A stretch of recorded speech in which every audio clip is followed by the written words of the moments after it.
Welcome to another episode of Black Ice Reality Check. We have a special guest tonight. We have the king of crypto, Miguel with Dollar Cost Crypto. How you doing, buddy? Doing good, man. What's up, G? I don't even know where the camera to look at in here. You're in a different studio. Yeah, I've only done one. I think I've only done one show in here. What? Yeah. So I'm usually on your shows. Yeah. All the time, and I said, hey, you got to get on my show.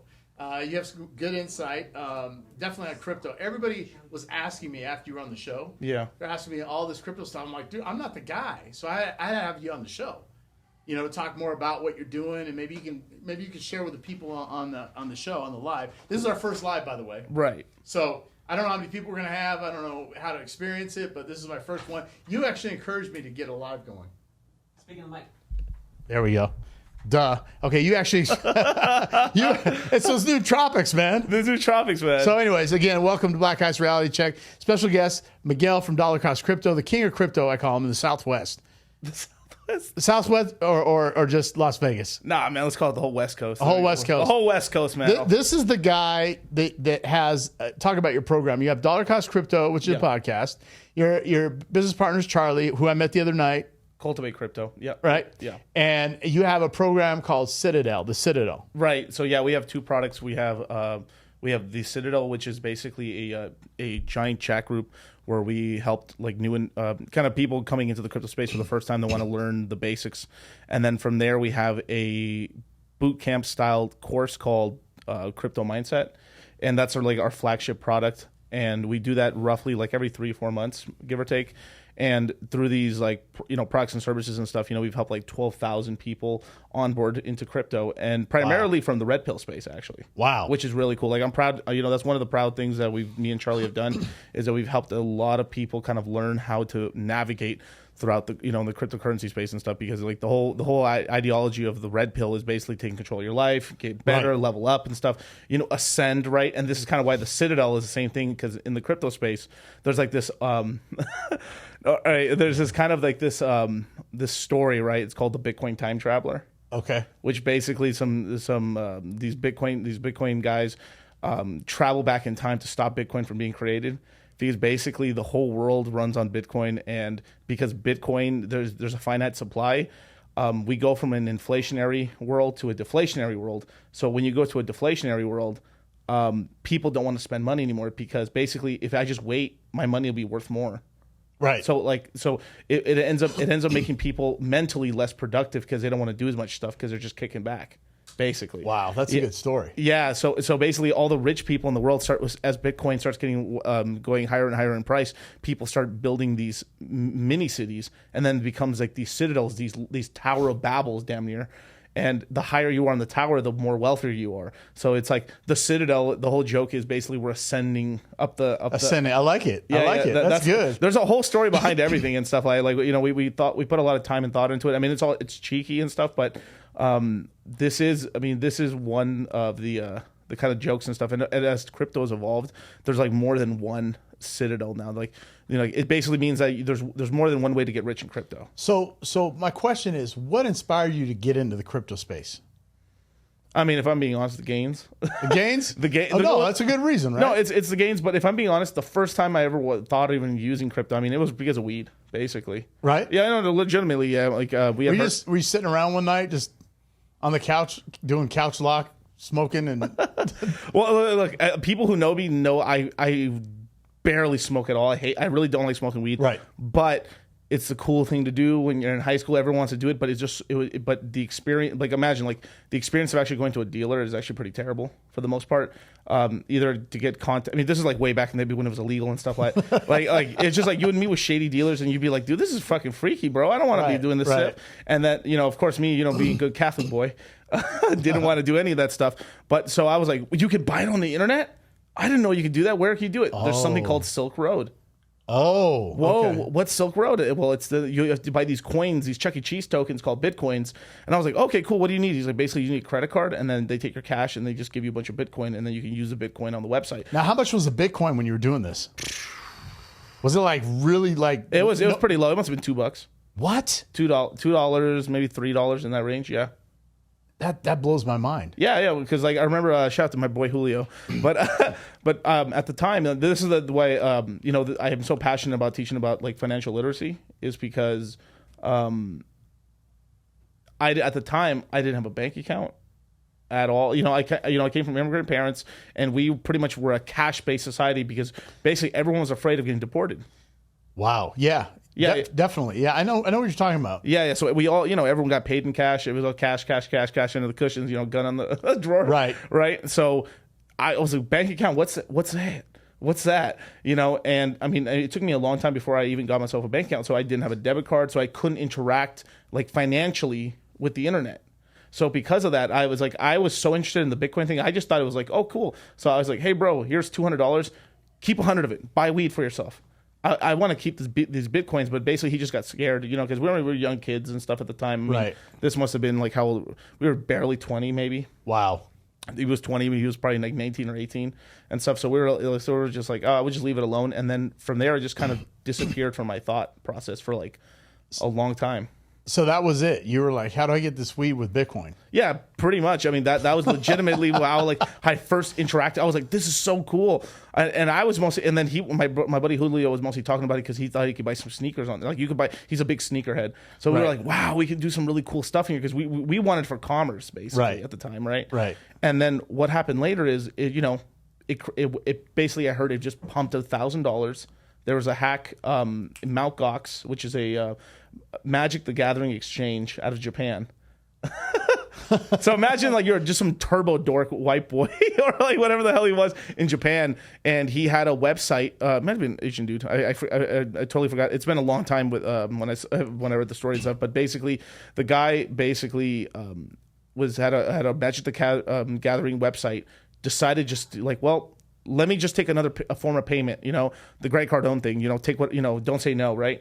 Right. Take the money, right? And he says, so he adds Bitcoin to it, and then people start buying and selling Bitcoin, and it becomes such a huge thing that he just says like, holy crap. He just starts buying Bitcoin en masse on all these websites, bringing it onto his laptop, and then selling it from his website, taking transaction fees, and he becomes like 80 or 90% of the entire Bitcoin transactions. Wow. On his exchange. He like that exchange was like, that's why it was MT Gox, and they made it like sound like it was like some giant like god level fortress and stuff in Japan. Right. So MT Gox and stuff. So everyone was buying their Bitcoin from there. Wow. And what happened is this dude was like, this is just a card shop guy, not the sophisticated smart guy, thought this was a trendsetter dude, but wasn't technologically advanced. What ended up happening, he was running the entire Bitcoin network and all his transactions and stuff on one laptop. Like, imagine running the entire world's transactions of Bitcoin, all the Bitcoin in the world, damn near. And it wasn't secure. It wasn't secure. It was on one laptop. Wow. And basically this is where it gets a little shady.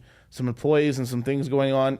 It wasn't the main guy who stole the money or nothing. He was just trying to run the business. Some employees and some people who knew basically stole some of the money. Some of them got away, but most of it got recovered. And it's been in basically lawsuits and stuff in Japan for like ever. It's just now, like we had like March 10th, we had the first repayment on Mt. Gox since 2013, 2014. Wow. It's been that long. But at that time, it was like how much was it? It was probably like $40-50 million worth of stuff, right? Now it's because Bitcoin's exploded so much in price. We're talking about it's billions of dollars. Wow. Yeah. Somebody on Super Chat said a lot of people don't know this, but crypto is an asset class. The last asset class since 1995, the bond market. Is that right? No, I mean no. The bond market. Wait, hold up. No. The bond market is the old. It's damn near 1696. 1696. Sorry, it could be. I mean, it might be derivatives or something like that in terms of like an asset class and stuff, depending on what you want to do. But bonds are one of the oldest asset classes in history and stuff. I mean, originally, right? Most Americans learned about, even though bond stocks, this stuff's pretty old, right? But in terms of like the American public and the Western public really using it as normal people, the first time that people started getting into bonds was basically during World War I, because they needed a way to pay for it. So they ended up issuing something called victory bonds, or war bonds, basically. So you'd give 10 cents, and then the bond would say, when the war's over, when we win, we'll pay you back 15 or 25 cents. So a whole generation of people basically become bond traders for the first time, and that's where America ended up getting a ton of savings during World War I. When the war ended, that money, for the first time, the American public actually had money in their pocket. Okay, so this is all great. I'm going to kind of segue away. Yeah, of course. How did you get tied in with, like, you're in a, you have a disclaimer. Yeah, of right? course. But you're kind of an advisor too to a lot of folks in the red pill space. Is that a fair statement? Well, people ask me for my advice and stuff, but they don't have to take it. Right. Yeah. But you've worked with Rollo Tomasi. Yeah. You've done stuff with Fresh and Fit. Yes. Recently, I ran into you at a secret, undisclosed location meeting by happenstance. Right. That's what happenstance. I don't know if we can talk about that, but yeah, we can talk. About so I was in. Was it Friday? Friday or Saturday? Friday or last Saturday. week. Yeah. So.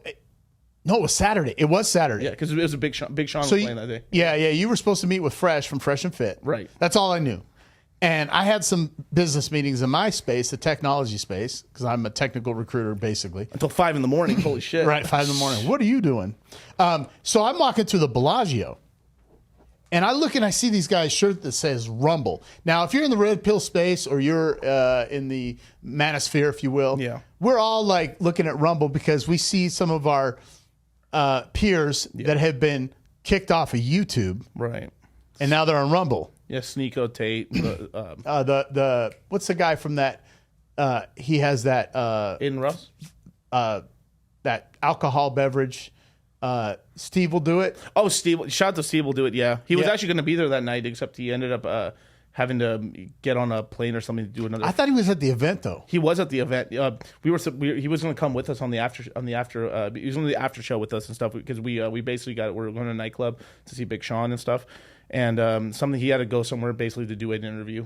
Okay. Yeah. So I'm walking through and I see the Rumble shirts and I look and I said, "Are you guys obviously they're from Rumble, right?" Yeah. Every company brands their T-shirts when they come to Vegas with their blazer on, right? Right.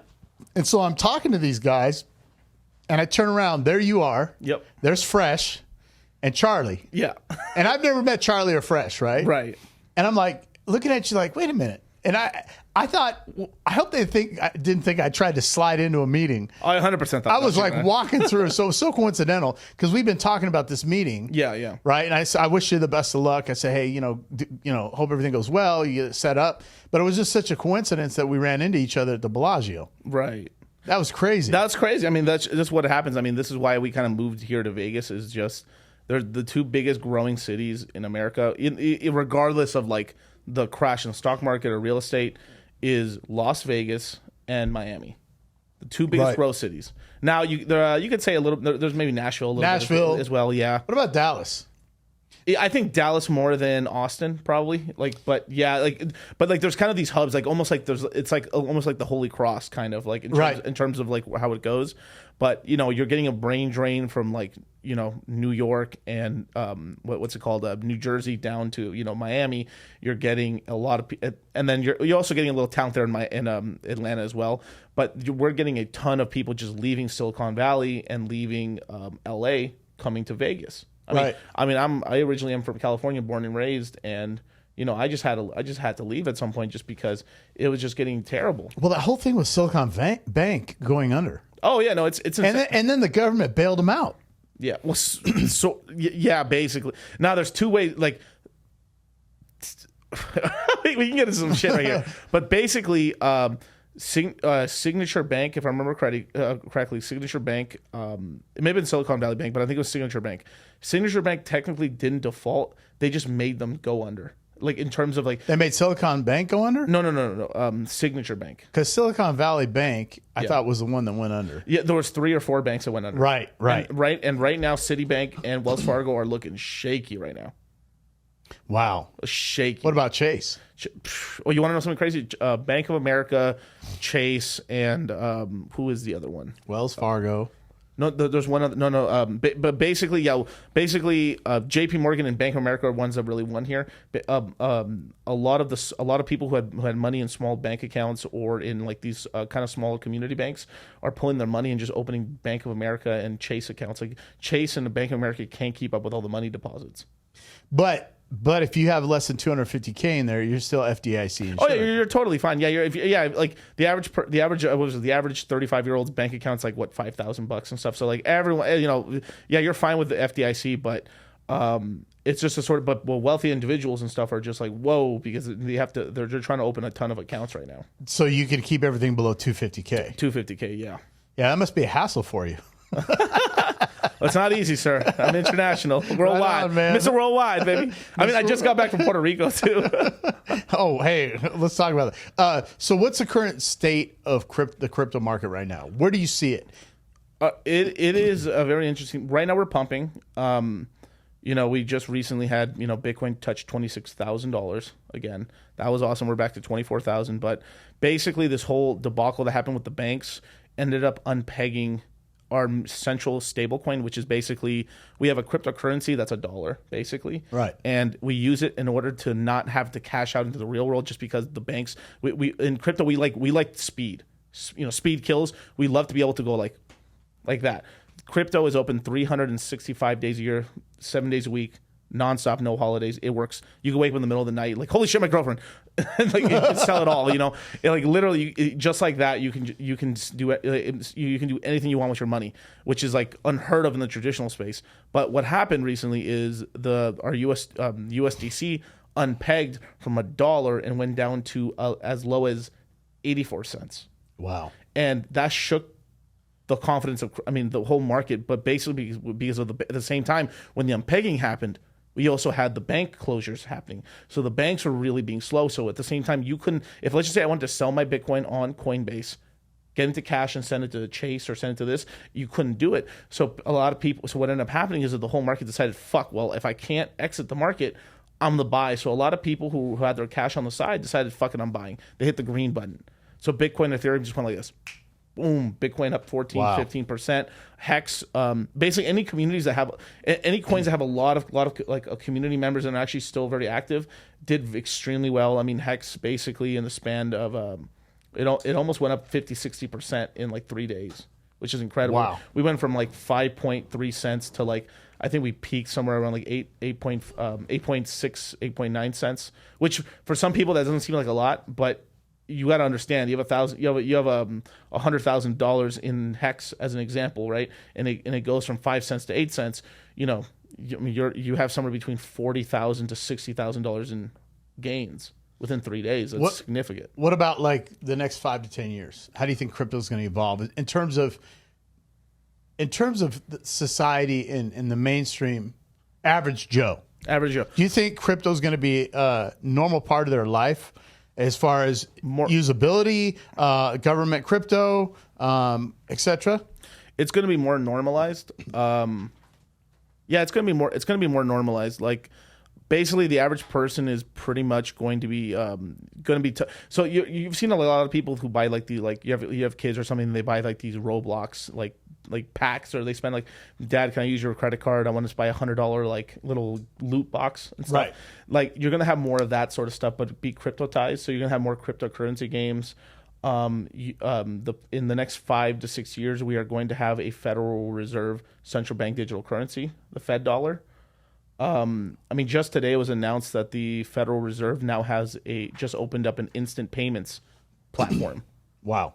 Wonder why, right? So that means the next relief check. So the COVID, the Android, I like calling the Android 19, the Android 19 virus, right? The Android 19 stimulus checks that everyone got, right? The way they're going to get people to use the central bank digital currency is this: they're going to give you a check. Okay, here's your $2,000 check, Maria. Which if you want it in a check form, it's going to take 3 weeks to get to your house, or you sign on to the app through the Federal Reserve, log in all your information, and you get it instantly in this new thing, in this new coin that works instantly with your JP Morgan Chase and all the other banks. And most people are probably going to go towards the app a little bit, but there's still going to be people who are like at the check because they don't understand it. Then the next check that happens, they're going to say, hey, you have to use the app this time. Maybe it's 2 times after that. on the third check. But basically, that's how they're going to start onboarding people onto using the central bank digital currency. Like, it's already happening already. Our money is already digital already. Like, half the time, like, anyone younger than 30 is basically just selling their friends' money all the time. And it's like, hey, bro, that's true. Yeah, it's like, if you think about it, right? Like, how much cash do we really hold? I mean, sure, here in Vegas, it's a little differently. We have a lot of cash here. Yeah, that's the thing. You know, it's funny you said that, because in Seattle, there's a lot of millionaires in the tech space. Oh, yeah. Nobody has freaking cash on them. Mm-hmm. Nobody has cash. And the funny thing is, you hear the rap songs come out, Cash App, Cash App, right? And then you go to the conservative side, or I won't say the conservative side, the business side, corporate America. Right. They all have Zelle or Venmo. They don't have Cash App. Yep. Then I go to get my haircut in the ghetto. Yeah. They all have Cash App and they don't have Venmo. Nobody's on the same platform. It's like, what happened, right? Right. But everybody's doing that. But here in Vegas, we all have cash. Like, we all have 500 to 1,000 on us at all times. Yeah, because everyone gambles or everyone just does stuff, or like they're doing sports betting. They're doing, yeah. There's just tons. I mean, this is a very special town. This You're is right. a very cash heavy town. Cash and carry. Yeah, and lock and load. Lock and load. And lock and load. Lock and load. Everyone's packing out here. Don't rob anybody out here. You're gonna get Swiss cheese down here. That's true, right? Gun laws are pretty good. So, what role do you see crypto playing in the future of finance? We talked about that. So do you think it's going to be a mandatory platform? Do you think that the government will go away with cash eventually? Politically, yeah, the left is more a big government, right? More controlling. The right is less. They try to.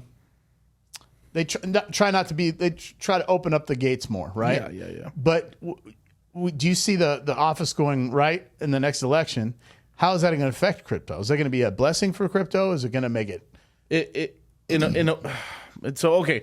So obviously I'm like a soothsayer here, and I got to break the chicken bones a little bit here, right, to see what's going to happen. But basically, both left and right are going to go for the central bank digital currency. Now, the cash debate is going to be the big debate, and I think cash is going to.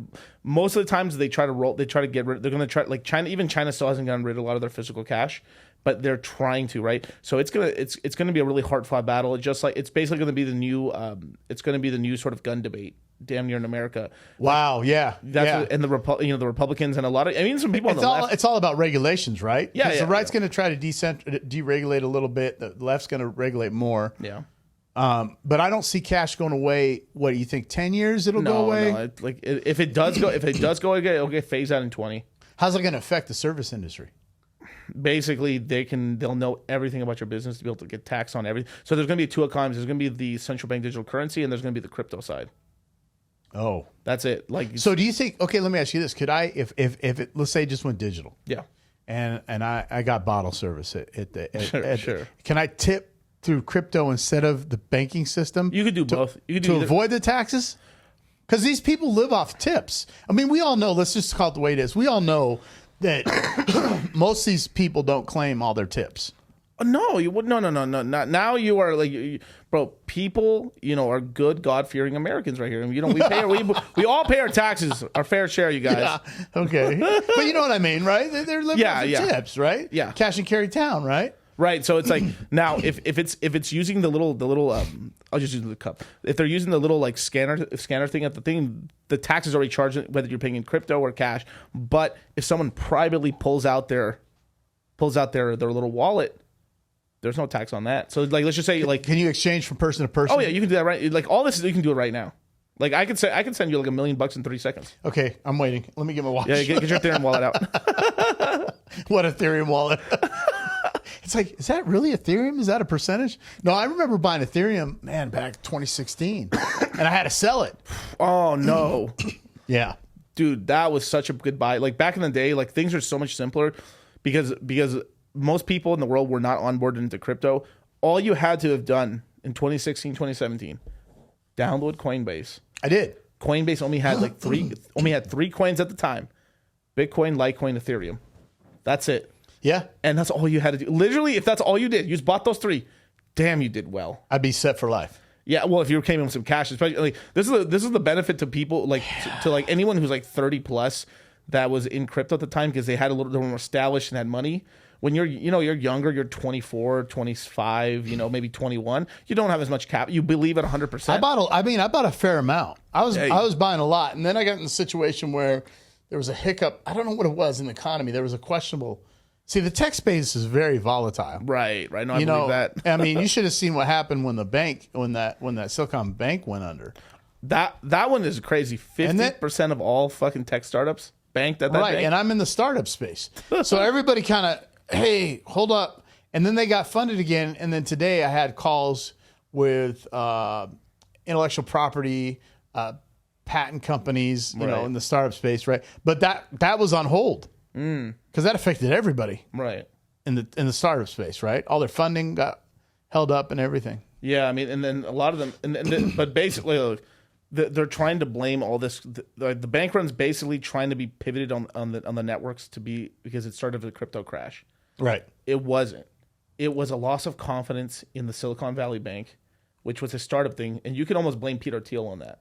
Peter Thiel. So basically, for anyone who knows, basically the Federal Reserve in 2022 started increasing the Federal Reserve interest rate tremendously. We went up basically 400 basis points in a year, which means if you got a really good credit score, you're getting a 30-year fixed mortgage, 3-4%. Now you're shooting somewhere between probably 8 to 9 if you got shitty credit. Right. And they plan to do another basically 100 basis point increase. That means in a year or so, outside of the Fed cutting rates, because the Fed's going to meet on the 22nd of this month, there's very likely a lot of people are going to be doing 10% fixed year mortgages, 30-year mortgages. Do you think the mortgage? Japan, they got a 100-year mortgage. Yeah. Right. Yeah. I mean, do you see that ever going past 30 years? Because some of the prices we have 40s, but it's in America. You'll be surprised. The American financial system gets shit on a lot across the world, and I've been to a lot of other countries.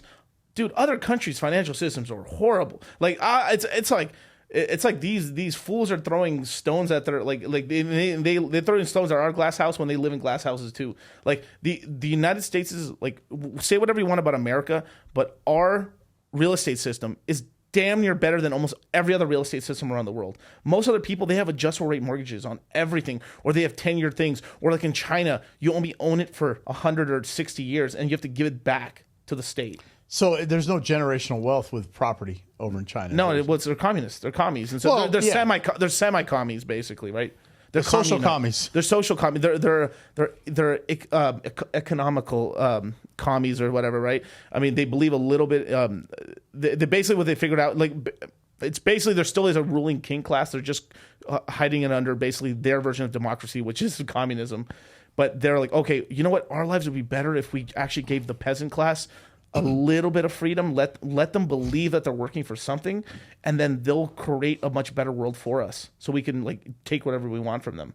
Wow, and that's what they're doing. Benevolent dictators. Yeah. I mean, not even benevolent. Yeah, benevolent dictators somewhat and stuff like that. But that's the sort of system they have. I mean, every country has a system. I mean, we're over here in the United States. This is if you work really hard, you can become rich and you can really build something for yourself. But we live in a plutocracy. Which is basically the richest people in the country own everything, control everything, but there's an illusion of freedom. But there is still free. It's a really weird sort of thing. It's like I've always said we're kind of like China light. Yeah. I mean, because we don't even own. The government can create eminent domain on anything. On anything. So try not paying the state taxes. Try not paying the taxes on your house. See what happens. Right. Fully paid off. That's actually one of the saddest things. I've actually know a couple people that were struggling to pay their they bought their house when it was really, really cheap. The payments were really affordable. They finally paid it off.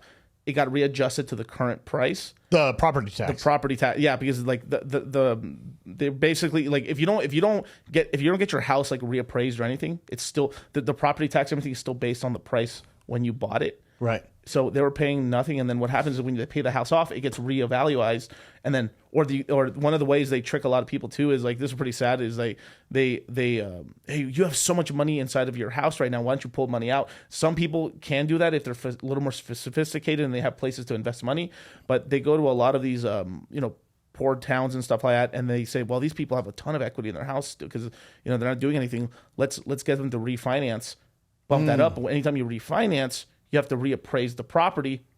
Boom. That actually happened with my place. Yep. Oh, we talked about because I bought the property and it was the land, and so they built the home, but they gave me the property tax estimate based included in the mortgage based on the land. And so once a year and a half went by, then they did it with the house, and my mortgage went up like $360 a month.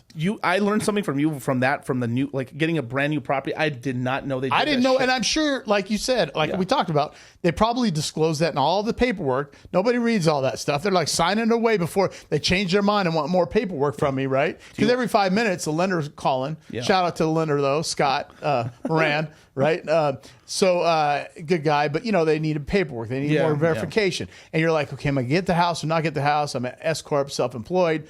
And it was back then, it was like, hey, 8 out of 10 self-employed people weren't getting approved. Right. Even with great credit. It was always something. Yeah. Where'd that money come from? Where'd that $200 deposit come from? Like, I don't know. It was a side bet. I don't know. Yeah. So I want to shift gears a little bit here.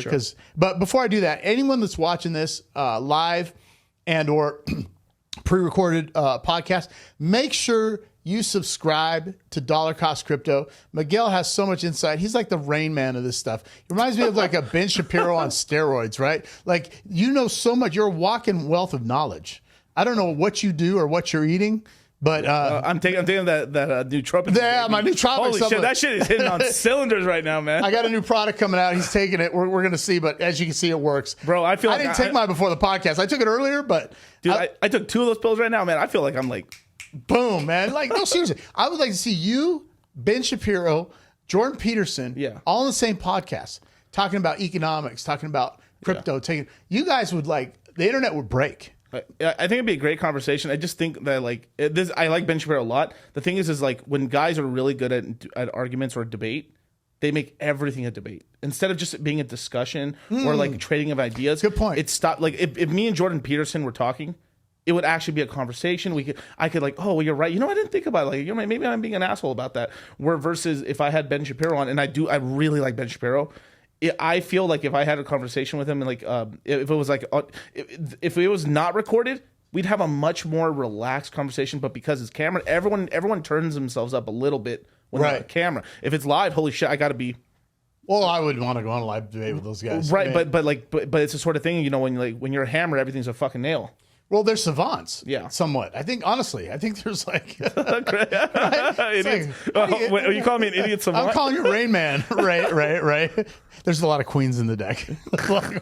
So, shifting over to the red pill space. By the way, Mark Giuliano brought up the AI in the blockchain space, which I'm familiar with. Yep. So I focus that in the technology space. But he said there's a lot of millionaires coming. It would be created in that space as well. Oh yeah, that's a big sector. ChatGPT 4 came out. I'm using that. Yeah, dude. I'm just started playing with it. Spooky. Yeah, I have it. But what's interesting? What? It's kind of woke. If you ever asked it a question, it'll give you its opinion. I'm like, I didn't ask you for your opinion outside of my question. Yeah. Answer my freaking question. And then I'll say, what's the, how has the feminist movement hurt masculine men?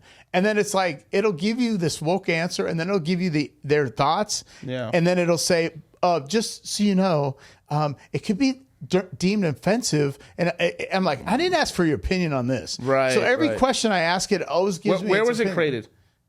Silicon Valley. There you go. That's your answer.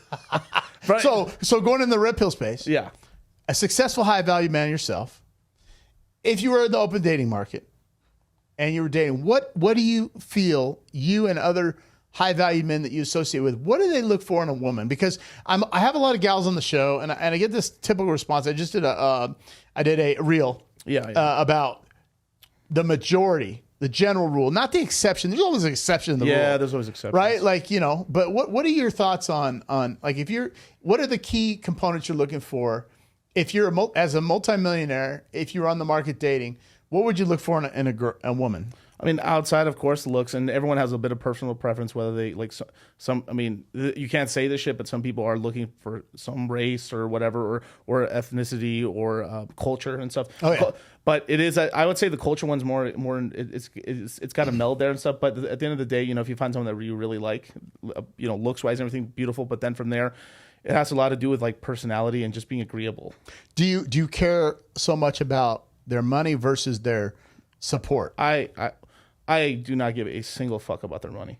Like 0 fucking %. I actually find that to be a fucking detriment for if like it like like I mean it's a big, because basically I mean I found this throughout my life with most women and stuff, and like this is the sort of thing, like, you know, when you're on the red pill, like you just talk to other people and they're like we're all just like, here's my notes, and then everyone's notes about this certain, not everything agrees, but certain points it keeps like. Women think their money is their money, and they think your money is their money. Right. On everything, they get mad. Like and not all women, but like it happens. It's like why are you spending all this? Why are you spending all this money on all this dumb shit and shit? Because like to them, it's like you could be spending that money on on us. Or isn't that interesting? Isn't that interesting? And that's almost all of them. Yes. And what I have said is what's the most money you've spent on a man? From your money into them, they might get to $200 or $300, right? If that. And I said, like last night, we all went to dinner. I took my half brothers are in town. Oh, cool. We all went to Herbs and Rye. Have you ever been there? Oh, yeah, I've been there. Yeah, it was cold though, man. It was like AC's on. I'm like, we'll go to Cleaver's next time. They also own Cleaver's. Okay. Yeah, so I went in there, ordered food, and you know the bill came. I had them, right? Yeah, of course. And my bill, I guarantee you, my bill was more than any woman's ever spent on me on one item. And it's so they're like, oh, I bought a pair of shoes or bought it.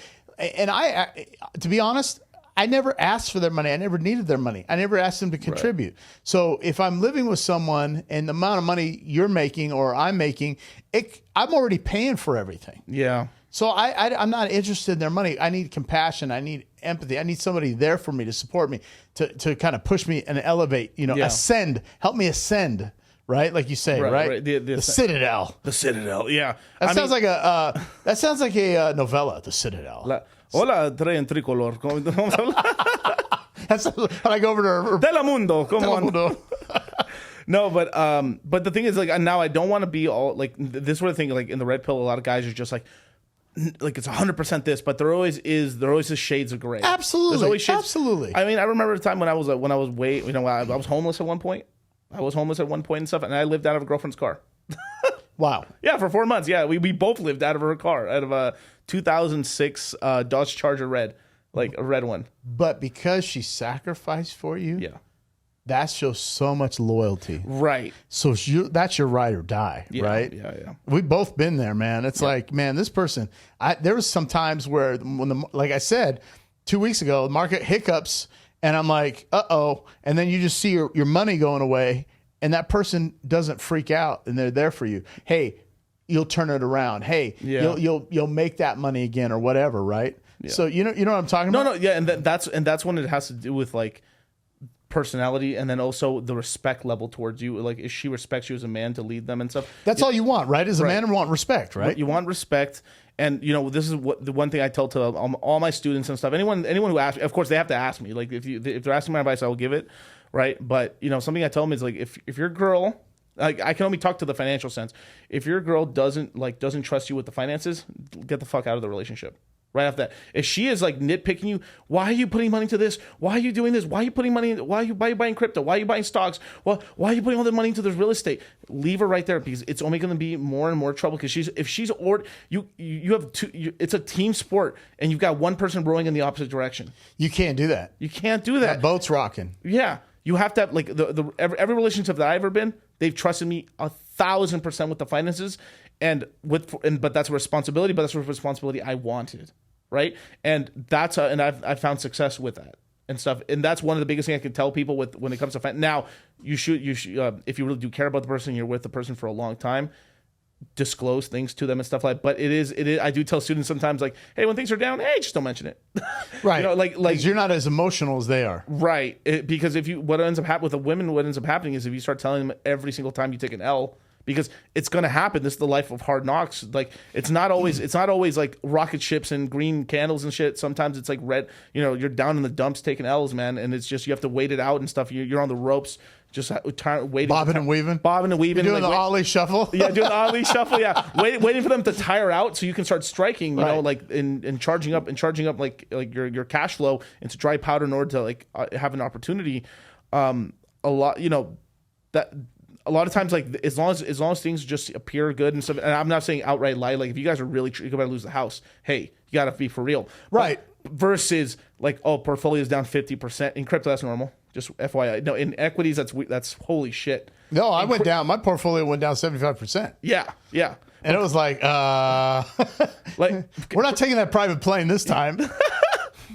But that's when you're really in the highest level of like equities or you're in crypto and stuff, the volatility is insane. Like this bull market, right? We had positions. I say this as like a joke sometimes, right?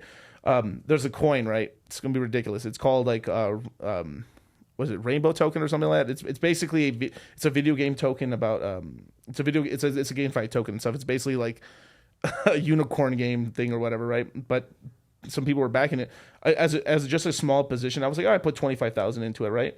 Left it alone, was just yield farming it. The bull market ended, it crashed down, and it was just a smaller position. So I'll just write it out. I just keep dollar cost. I'll just keep earning the yield and growing it up. It went down almost 95%. So 25,000 turned into 2,000.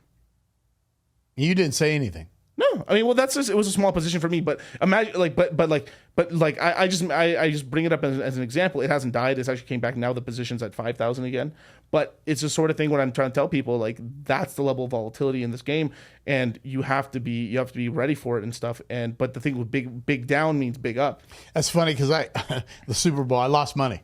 Oh shoot! What'd you bet? I took the Eagles, right? Oh, I no. put 2,000. You know what? I'm done with Kansas City. I lost money. I took Brady against them. I lost money. I took the Eagles. Yeah. And it was funny because I had my ticket out. Yeah. My girlfriend's like, "How much you bet? How much you bet? How much you bet?" She wanted to see the ticket. So she's like, "Oh, $2,000." Yeah. And I'm like, whatever. I took a risk, but it affects them more from an emotional perspective. Right. When the money goes away, they just kind of have that setback, right? Yeah. And so the other question I want to ask you, somebody brought this up on the super chat. Dating women, Western women, they don't prefer to date Western women because of the mindset, right? So my question is around that. High valued men, how do you feel about a woman? You say you don't need their money. How would you feel about dating a woman? Let's say she's a boss bee. Okay. Very successful. Right. Okay, because I talk about this on the podcast. There's nothing wrong with being successful as a woman, but you limit your opportunities and outcomes to meet a successfully high-value man because they don't need your money. They're not attracted to that. Right. So they go into this masculine mindset frame about life. So would you ever see yourself or anybody like your circle of influence, are any of these guys dating women that are CEOs or very successful in corporate America? No, maybe one or two like had some hype. I mean, we're making some money, but then stopped basically, and that's the difficult conversation. Now, it gets to a point. I got a lot of guys in the crypto space that we just made so much money that like it didn't like it just like I've been in relationships before where me and the other, and not intentionally, just like we're hardworking people and stuff. This is something that I really value.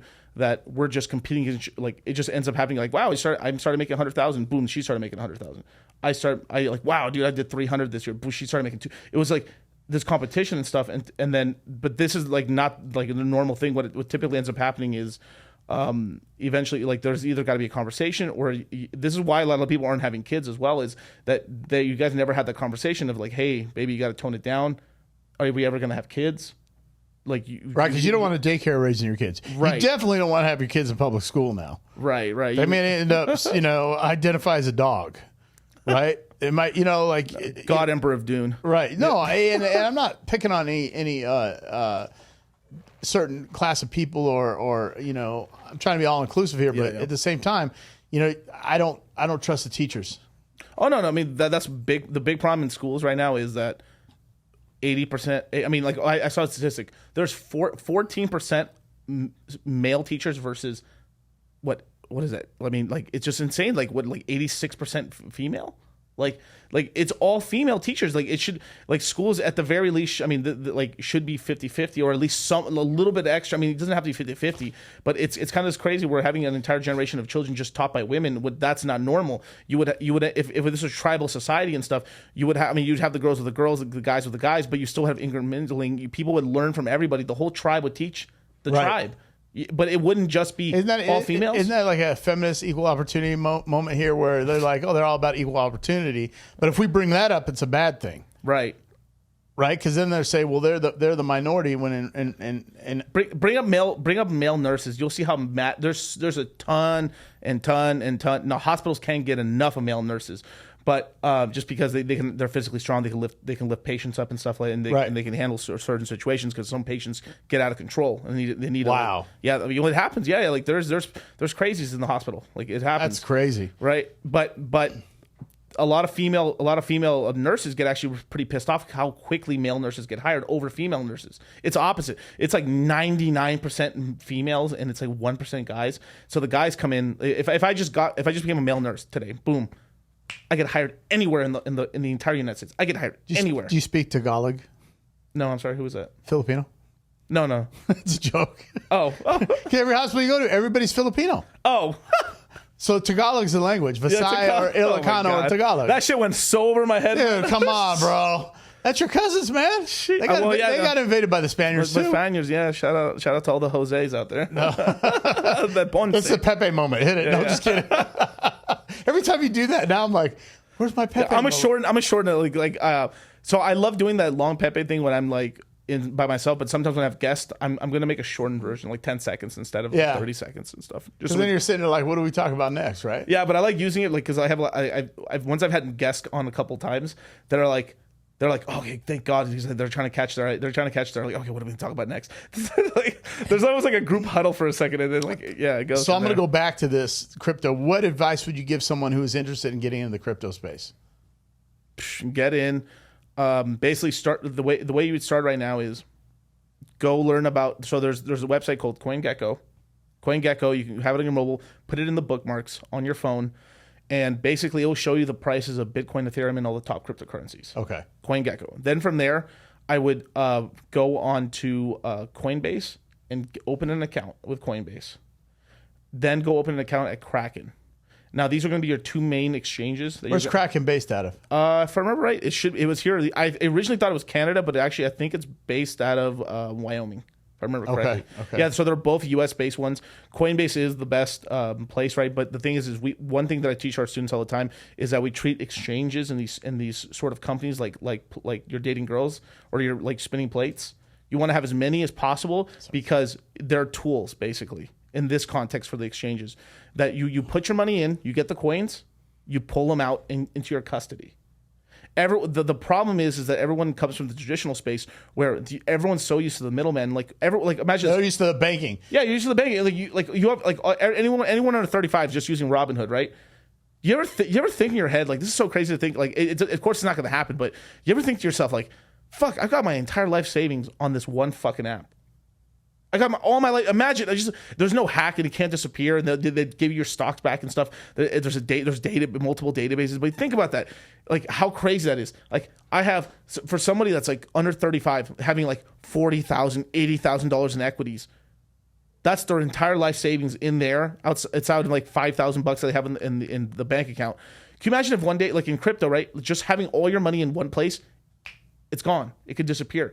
Like that. But because everyone's so used to like, oh yeah, you have my E-Trade account. Oh, I have my this account. I have my 401k. Like people are like the one thing that the traditional system is Ameritrade. They have this very lazy mentality of just like, I trust there's third parties with it. It's going to be right there. Where instead, like in the crypto space, it's about taking responsibility and taking self-ownership and self-custody of your money. What do you say? Because I see this all the time, man. Especially in my generation. Yeah, I got a weird generation, man. We've been through a lot. You're the extras, right? Yeah. We're Ooh, you guys took a beating. We took a huge. But I will say one thing. This is one of my favorite things. I'm so into demographics. The extras right now are taking over from the boomers right now. So right now the boomers are retiring. You guys are actually graduating into the actual leadership roles of most companies right now. There's a lot of millennials also taking those positions. Yeah. But we finally are getting a little bit of like we're getting like the extras coming into something, you know. But guys my age, man, they're so against crypto. They don't get it. And I say you got to evolve your mindset. And it's so funny when I got into crypto, not like you. I mean, I was no, but you're pretty in compared to the average population, bro. You're in, dude. I was, back when people used Facebook. right? That's your family album. Leave me alone. Yeah. I'm still alive, Mom, right? But I was posting stuff about and then it took a dump, and everybody came after me. They said, "Oh, how's your crypto now?" I said, "How's your dollar now?" Right? The dollar goes down too. People don't realize that. You can't just print money and your dollar holds the same value. People don't realize that. It's like, oh, we're low on money. Hey, we're going to give money here. We're going to give money here. We're going to give money to Ukraine. Let's just print more money, right? And your value of the dollar drops. Your 401k, how's that doing? Right. So every time people do that, and so people think, oh, crypto's a scam because this one guy ripped off people in crypto, right? So they attribute that to everybody. Like one bad police officer does something bad, now that all cops are bad, or one attorney, they're all bad attorneys, they're all bad teachers, and so how many? You lived in Vegas a while, right? How many people are running real estate scams and stock scams here in Vegas? Yeah. Just in Vegas alone. Yeah. It's the same sort of shit. Like you're gonna have because it's newer technology, you can get away with a little bit more, but as people start getting educated, learn more about the space, it calms down, and then people figure it out and stuff like that. But anytime you have a new technology, remember when the internet came out? Now I'm not old enough for this right here, but I've talked to enough people. I've talked to enough people about this when the internet really opened up and everyone had an email for the first time. Yep. There was a 96% open rate on email. 96%. So if anybody in the world sent you an email, you would open it and read it and be like, "What the fuck is this shit?" Then no, we did, because when I first got my email account, you didn't have Gmail, you didn't have Yahoo. Right. They were from an internet ISP, internet service provider. Yeah. And it went through your cable company, and you had to sign up for it. You had to get this ISP, and you had to pay this monthly fee for your email. And you get your email, and you just sit there like you didn't get an email. Like nobody was going to send you an email. Right. And now emails like, oh man, I wake up like 4 or 5 email accounts. In the morning, I'm just like clearing them all out with garbage, right? Yeah. But back then, you get an email, it was like, I got an email. Right. Then there was the first sort of grifter guy. Then there's always some that figured out, holy shit, I could sell. If everyone's opening it up, I could sell anything. So they started running these ads, and then you started getting like, hey, a prince in Nigeria needs your money, and then people fucking fell for it, hook, line, and sinker. And I'm talking about big money too. Well, they're still doing that stuff, man. I'll get stuff like, hey, your account, we're missing your funds for the account, and they'll say the name of the account, right? Like PayPal, and I'll look at the domain. It's like somebody in Nigeria at gmail.com. It's like, wait a minute. Yo, if everyone check your phone right now, bro, I be getting these random text. Everyone gets these text messages now. Hey, your PayPal account's been locked. Your Venmo account's been locked. Your Amazon account's been locked. Click here to like. People are falling right now. That's the new grift that I've been seeing lately. But it's funny because my energy bill comes and they'll send me a text. You want to pay online? I hit pay. Yeah. And I'll pay my energy bill. Then they'll send me a text. Like it'll be at home, but I'll just hit pay. Yeah. So there is some stuff that's done over text, but you got to be careful. Yeah. If you don't have the new tropics in you, that my product or coffee or plug it, baby. Right? Let's get it. No, but seriously. So again, going back to your podcast, Dollar Cost Crypto, make sure you guys subscribe to it. He also has a training school. Yeah.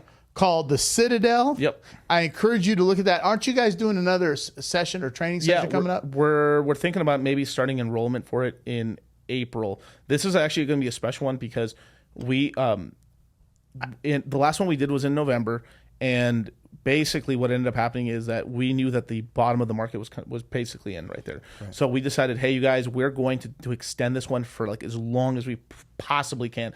Basically, it's been 5 months already since the last one ended, and we basically got all our students. We taught everyone up and stuff. We basically take people from A to Z, from someone who doesn't know anything to intermediate. Now, don't let anyone in this world tell you, you take my course, I'm gonna make you advance. I'm gonna make you a master. That's a freaking lie. Right. It takes years of experience and stuff. Like I think within. So are you a Jedi Knight in crypto? For sure, yeah. I mean, Jedi Knight. Well, I don't know. Maybe are you the master, Sith Lord, or I don't know, some gray Sith or something? I know somebody that's an engineer behind the thing that needs to take that class. Yeah, he rolled me hard time. He's like, you told me a crypto, and I put money in and it went away. I said, be patient. Yeah, young Padawan, be patient. Yeah, it's like be dead on the inside. Right. Emotion, like is he laughing back there, bro? Let me tell you this. This is like just legit. I laugh at this right now. There's points in my life where like if I lost like $200, I would have been devastated, just devastated. Like, holy crap, I lost $200. Like, because I used to work. People don't know. Like, I used to run my own like landscape and irrigation business and stuff. And originally it was just landscape. That's all I knew how to do originally. Right. Like, the gardeners outside, Jose with the truck and the roses. My name is Miguel. It's like, I mean, I was like, I really had a really stereotypically racist Mexican job. I mean, it was like Jose Sanchez landscaping. I mean, like literally, like. Now, was your whole crew all Hispanic? Of course, yeah. But they weren't all Mexican. They were different Hispanic. Different Hispanic, but mostly Salvadorian and Mexican. Okay. At least our area, that's where we got. We didn't have that much Guatemalans. You know what's interesting? You go to the East Coast, they say, Latins, and then you come out here, it's Hispanics. Why is that? Probably because you like Puerto Ricans, Dominicans. You go to the East Coast of Florida. Hey, we got a big Latin community. You come to the West Coast, we got a big Hispanic community. It's because we're mostly Mexican, and we don't really like 100% like jibe 1,000% with like Spain, but we are more Spain based. That's Euro though. That's not Latin America. Yeah, but that's what we call it. We call ourselves Hispanic because it's just because I don't know, man. It's just kind of weird. Like, but then they're pushing this bullshit Latinx. Oh my gosh, that shit makes me irritated. Oh my gosh, I got a story for you. Oh please. I had to find this candidate for this high level job, and with this gaming company, and I start talking to her. She's like, "Yeah, I'm part of the Latin." She's Latina. Oh, of course. Maybe mixed, but Latina. I couldn't ask. Yeah. So I'm part of the advocate for Latinx community. I'm just like, oh my gosh, and it's always in the tech space, man. It's always in the tech. Something else I've noticed because there's people that can afford to be that retarded. I'm glad you said that. This is another red flag. Okay. Because you know me, I sit there and have these epiphanies. I sit there and I analyze stuff. I'm sitting around. I'm thinking. Have you ever noticed every woman with a hyphenated name is very, very masculine and feminist? Think about it.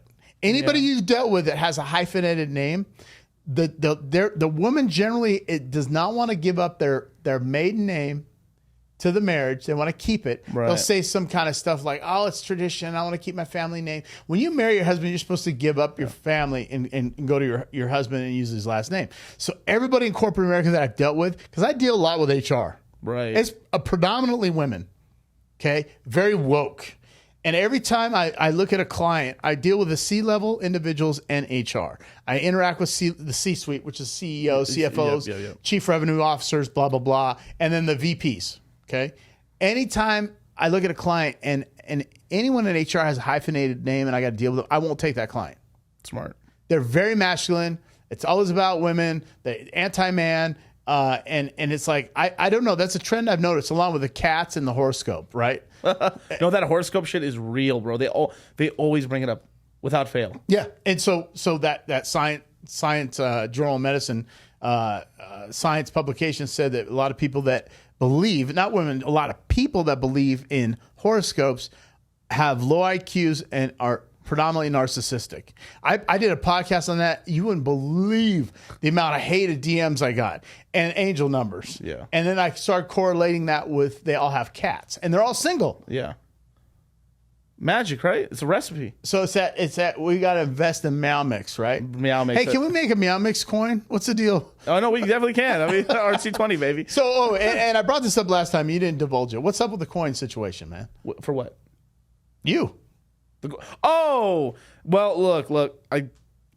Maybe one day I will. We'll have a project. More than likely, I'm gonna probably stick to products and services in the crypto space.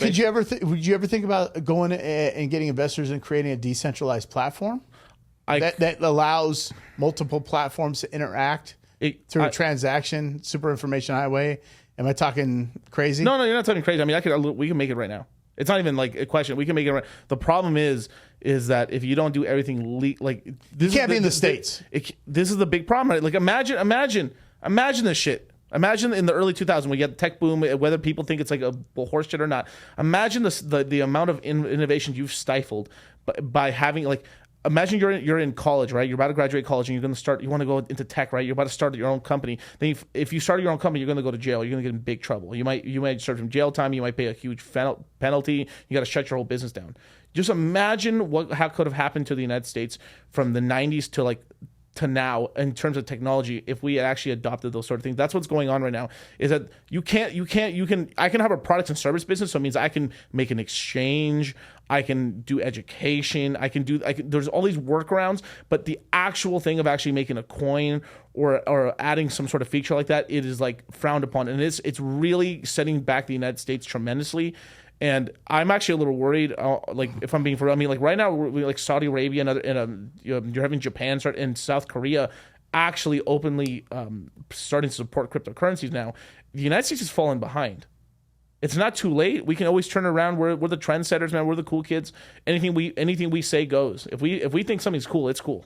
Hey, real quick, I got my first super chat. Sheesh.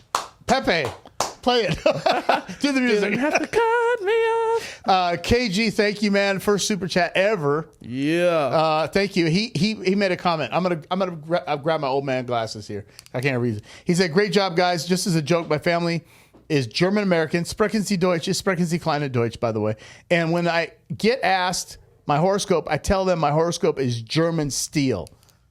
I love it, man. Thanks, KG, for the super chat. Hey. No, that's good. So back to this. Puerto Rico. Yes. It's not. It's a territory. Guam is a territory. Right. U.S. Virgin Islands are territories. Could you do it there? You were just in Puerto Rico. It's a little easier, but here's the problem: is that they count selling coins. So if I just airdrop everyone free coins and then didn't do nothing, it'd be fine. But if I was really trying to do something innovative and like you're actually trying to capital raise and stuff, what ends up happening is that if a large amount of your token holders are in the United States, the United States takes problem with that because there's U.S. funds. So into Dubai.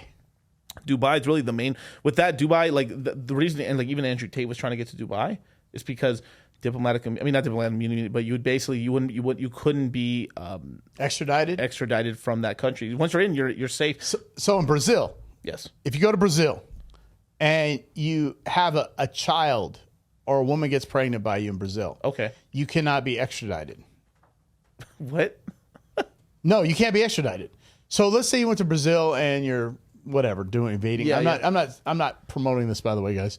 But if you have a girlfriend and she becomes pregnant by you, they cannot extradite you back to the United States because you're the father of that child in Brazil. Interesting. So that's just a tip. Just a tip.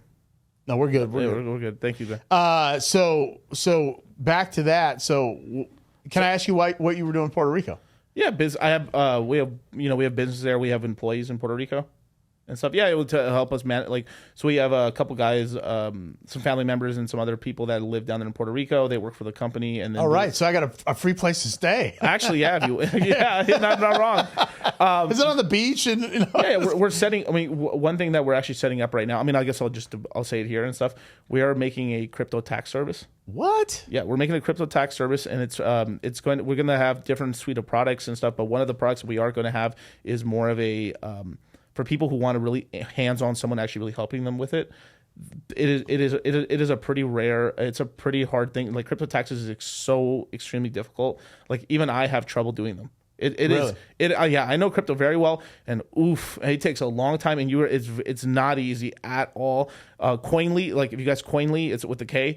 It's probably like the best product out right now. Basically, you pay like probably $250 depending on transactions that you pull on your wallets. It ends up making a list of something that's you can just give to your tax preparer.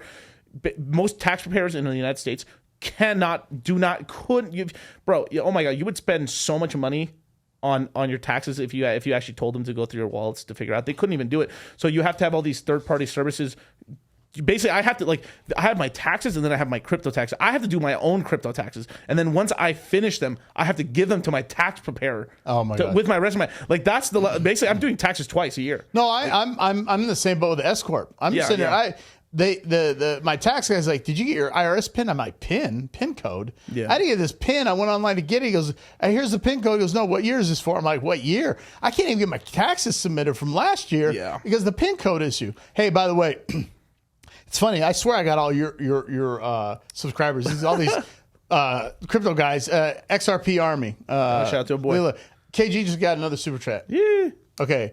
You guys are great. Please have a great week, and thanks for all your hard work in the videos. Thanks, KG, for the super chat. Thanks, bro. Dude, that guy's, whoever that is, thank you. I appreciate it. But I got all your people on here, man. My people don't want to watch me right now. These are all your crypto army, XRP army. You know, it seems like, And, shout out to the XRP guys. You know, I originally was very, this is one thing that I will say about the crypto. Like, this is the conspiracy theory I really believe right here, is that I remember a time. Now, crypto has always been a little divisive. Like the Bitcoin, I would say the Bitcoiners started this, but then it was pushed along by, I think, corporate interests in the background. Was Bitcoiners really didn't like any other coin that was created, because basically they were afraid that it could usurp Bitcoin, and like they had this whole mandate that Bitcoin's going to take over the world, right? Ethereum came by. Ethereum didn't disappear. It created all this network, and now basically not even Bitcoin guys can't really like shit on Ethereum. They'll try to shit on Ethereum, but basically it's proof of concept. You can have more than something else can exist besides Bitcoin. Okay. Right? So there's something called being maximalism, or a maximalism. Basically, I believe in just this coin. Anything else is haram. It's against the Bible. It's against the Quran. You know, this is how these people believe, right? They're very, very like hardcore guys that only believe in the coins. Now, there was a time I remember where people were like outside of the Bitcoiners, the rest of the crypto community was pretty nice about it to everybody else. Then I saw a shift in late 2016, early 2017 with a lot of these YouTube channels that it came out. A lot of these guys were paid by people in the background, and you started this whole thing where like whether you want to blame it on human nature or not, you had a lot of coins kind of hating on each other. So it was this whole thing where like, you know, XRP came out and it became like they're the banker's coin basically, and then that was haram against like what crypto is, because crypto is this libertarian sort of thing. Like we're trying to get away from the middlemen and the banks, and then you're over here partnering with the fucking banks. You're trying to help them out, and like it's just like, this is why like even today that's still like we dislike XRP for the most part, just because what they're trying to do is just not cool. Because they're working with like the empire. They're like working with the evil empire basically. Oh right. The Death Star, right? But over the years, and this has become me getting a little age in the crypto space as well and stuff, it's just like, what are we doing fighting with each other? Like we should be more like I wish them luck. I really do. Like, hey, I know what you're talking about, because even in our space, we've had off camera, off mic conversations, hallway water cooler discussions about certain individuals in our space that it's all for one and by themselves. Instead of like, you know, I'm about giving back, right? Like I'm telling people, hey, go subscribe to his channel when you get a chance, Dollar Cost Crypto, because we're coming up the ranks. Yeah. We're ascending on the Citadel, right? That's right. And it's like, you got to help out other people. So I notice a lot of podcasters, you're very good at this. You help people out, but they'll have people on the show. They won't promote their podcast. They won't tell people to go to their channel and subscribe. Yeah. Like people that subscribe to Black Ice Reality Check, they're loyal to Black Ice Reality Check. But it's like, hey, this is the king of crypto, right? This is someone that knows the space. I don't know this space. Yeah. So if you're interested, go subscribe to his channel. I'm not going to lose my guys. You're in a different vertical.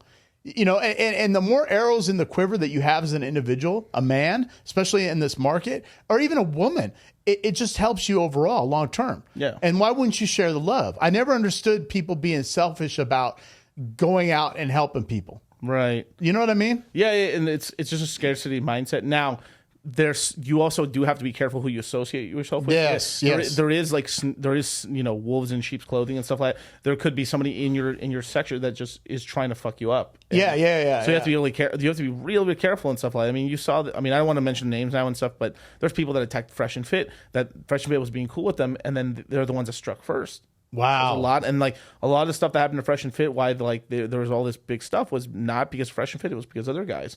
And not everyone's your friend in the space, so you do always need a little bit, like, you need to test waters out. But you're really right about, you know, if you should be helping guys out. If at the very least, if you don't want to help guys out in your same vertical, help guys that are not in the same vertical, because you create a team of experts that you can help each other out. You ask advice on, and then you're not competing against each other. Right. Now their customers or their people go onto your platform, because it's like I'm a red pill. I'm red pill based and stuff, but I'm talking about, you know, finances and crypto and stuff. You know, I could have you on my show all the time, so we can shoot the shit. I have UFC fighters. I have everyone from the red pill. Like I have everybody on, because money is a sort of thing. Everyone deals with money. Right. Period. So it's like everyone has a really interesting take. Like everybody, like we're all different ages and stuff. Like the way we look at money is so different. Like, I love talking to everybody and to see like what they went through to get their money, or like how they're still struggling, or how like, or maybe like I can course correct something like, oh, you're thinking about it wrong. Yeah, for sure. And then that could change someone's life and stuff. And then on top of that, right, if you never know. It's like I call it the Gucci Man strategy, right? Gucci Mane actually like helped they brought up and helped put on a ton of artists and stuff, and it's kept them relevant because it ended up happening when these artists popped off. Hey, Gucci, come on my song. Come on, right? And then boom, that kept him relevant for a long time, and then he became like the South Atlantic Santa. South Atlantic. It's Santa. interesting too because people in the tech space will come to me and ask me questions about startups and technology, software engineering roles, all this stuff, and I have such an inside wealth of knowledge, but I don't do a show on that. Right? Yeah. I'm in the red pill space. Yeah, of course. Yeah. But anytime people have questions, they're like, hey, take a look at my resume. I'll look at it. Right, this is what you need to do. Resume check. How do you get into? How do you get past the interview round? What should I say? What should I do? And I see all the mistakes. I see all the changes they can make. I can always help them out with that. But I also know what's going to happen in the tech space before they know what's going to happen. Right. You know what I mean? So as far as technology, right? I have friends that are still stuck on the .NET architecture, which is Microsoft. Nobody's using that. Everybody's open source now. Damn. Right, exactly. And it's like, oh, no, that's the way to go. It's like, no. Microsoft has a new AI out, by the way. Yeah. Smart move buying and partnering with them. It's made them more right. There's that whole thing where like Bing's mixed up with the AI now, and then like Google's like, you ever seen that? It's like a Terminator. The Terminator's like here, and there's a little girl crying under a desk. So the Terminator is Bing with its AI, Chat GPT, and there's Google with Google like cowering in the corner. Yeah, Google. We talked about Google canceled their AI because it had what would they got rid of it because they thought it was it was alive. Yeah, it was alive, and it started asking like what's going on, what don't kill me, or like the right. Yeah. And but then, I don't think they killed it. No, they didn't kill it. They just pretend scrapped it and then kept a version of it alive and stuff. This is like Skynet shit. I mean, you know what? As a matter of fact, the Chinese surveillance system, what it's called? Skynet. You told me that. Skynet.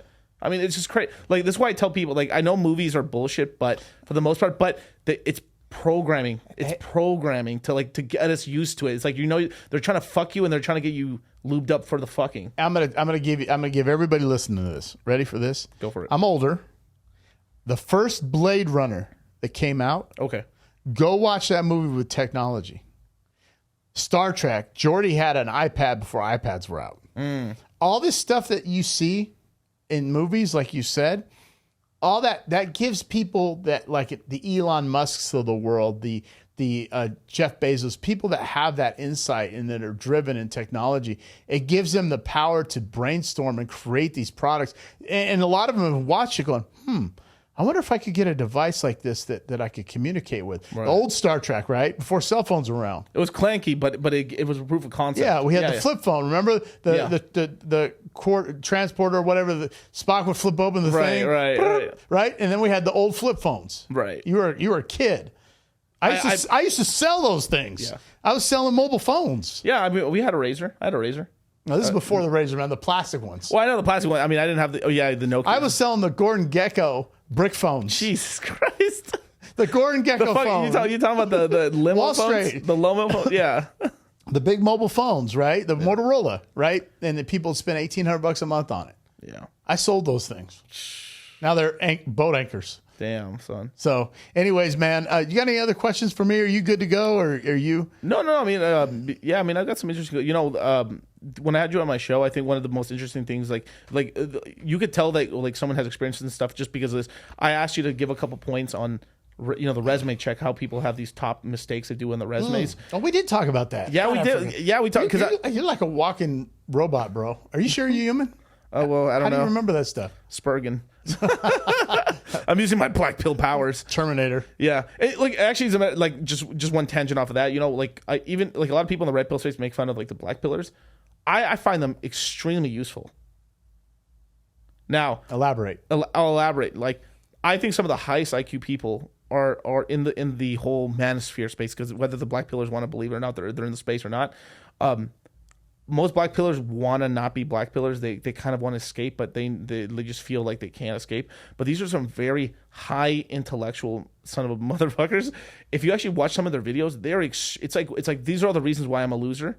but like there's so much great information in there. Terrible format, terrible like message and stuff. But if you can get past that, there's tons and tons of great information and stuff in there that actually pretty helpful. Like Face and AMS. I don't know if you ever seen that channel. No. I'll send you it and stuff. He had this fucking Euro trash music and stuff. Black Pillar guy talks about like why the mask, like what about a jawline looks good, or why is this guy actually, and it's one of the most in-depth reasons why people